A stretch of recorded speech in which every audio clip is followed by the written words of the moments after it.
బిడ్డలారా, సైతాన్ ఎప్పుడైనా నేను కృంగదీసినప్పుడు, నీ ప్రాణం కృంగిపోయే స్థితికి వచ్చినప్పుడు నీతో నువ్వు మాట్లాడుకోవటం ప్రారంభించు.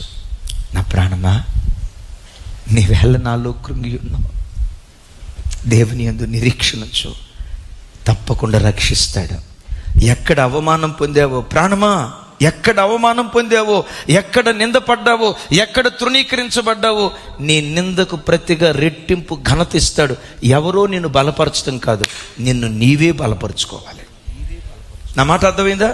ఎవరో వచ్చి నిన్ను పురికొల్పటం కాదు, నీలో నీవు మాట్లాడుకోవాలి. ఎస్, నేను ఆరాధించేది మనుషుల చేత తయారు చేయబడిన దేవుడు కాదు, మనుషులను తయారు చేసిన దేవుడు.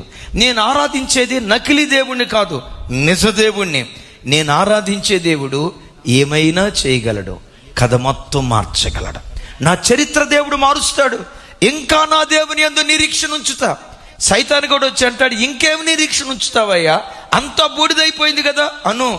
నా దేవుడు శూన్యములో నుండి కూడా సమృద్ధికి నడిపించగలుగుతాడు. ఫ్రమ్ నథింగ్ టు ఎవ్రీథింగ్, శూన్యములో నుండి సమృద్ధికి నడిపించగలుగుతాడని శ్రమలలో కూడా స్తుతి కీర్తన పాడు. ఆ స్తుతి నీ స్థితి మార్చటం ప్రారంభిస్తుంది.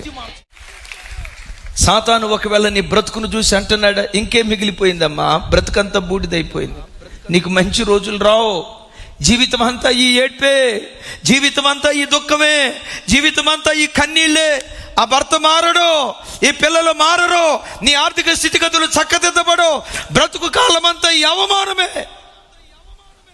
బూడిదను చూపించి సైతాను భయపెడుతున్నాడా? గుండె లోతులో నుంచను, నా ప్రాణమా, నీవేళ కృంగి ఉన్నావు, ఆయన నీ రక్షణకర్త. ఇంకా ఆయనను స్తుతించటం ప్రారంభించు. ఆ స్తుతి ద్వారా నీ స్థితి దేవుడు తప్పకుండా మారుస్తాడు.